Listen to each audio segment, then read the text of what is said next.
Hi friends, money plant ఎంత బాగుందో చూడండి.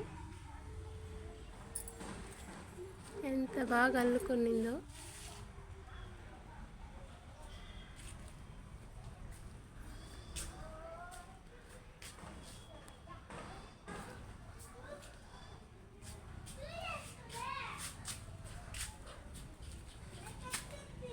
మనీ ప్లాంట్ సీక్రెట్ ఒకటి చెప్పనా? మనీ ప్లాంట్ మనం నాటాలనుకుంటే కొని తెచ్చి నాటడం, అలాగని పక్కింట్లో అడిగి తెచ్చి తేవడం అట్లా కాదు. మనం ఎవరికి తెలియకన్నా దొంగతనం చేసి నాటితే మనీ ప్లాంట్ బాగా వస్తుంది.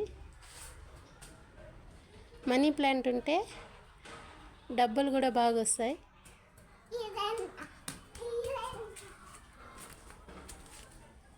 చూడండి ఎంత బాగున్నాయి, చూడండి.